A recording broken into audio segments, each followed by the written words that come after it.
الشیطان الرجیم بسم اللہ الرحمن الرحیم کتب علیکم الصیام کما کتب علی الذین من قبلکم تم پر روزے فرض کیے گئے جیسے کہ تم سے پہلے والے امت پر روزے فرض کیے گئے تھے.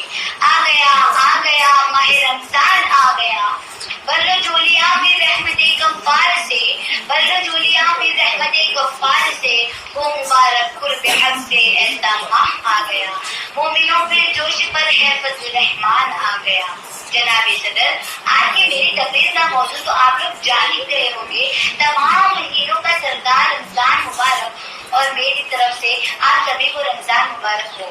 جناب صدر، رمضان کا لفظ روم میم زوج سے بنا ہے. اس کے معنی جلنے اور مٹانے کے ہے.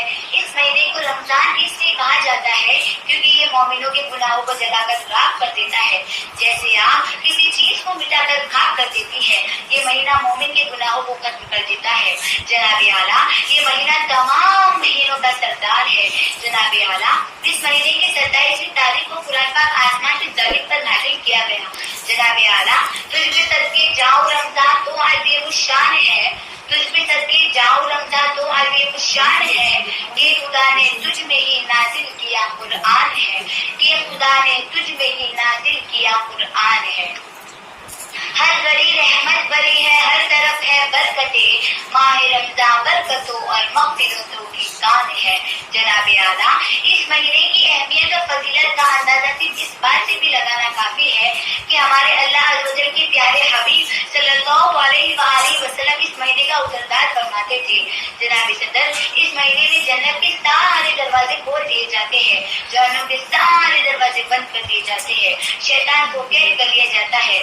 جناب صدر، روزے کا کیا مقصد ہے؟ جناب صدر، میں یہی سوال آپ سے پوچھنے آئی ہوں، روزے کا کیا مقصد ہے؟ جناب صدر، یہ بات سمجھنے کی ہے. صبح سے لے کر شام تک بھوکا پیاسا کاٹنا یہ کیا کوئی پراوا اونچا مہم تو نہیں ہے، بلکہ اس مہینے میں تو انسان کا مومن کا رزق بڑھ جاتا ہے. پھر اللہ تعالیٰ کیوں چاہتا ہے کہ اس کا بندہ بھوکا پیاسا رہے، بھوک کی شدت کرے؟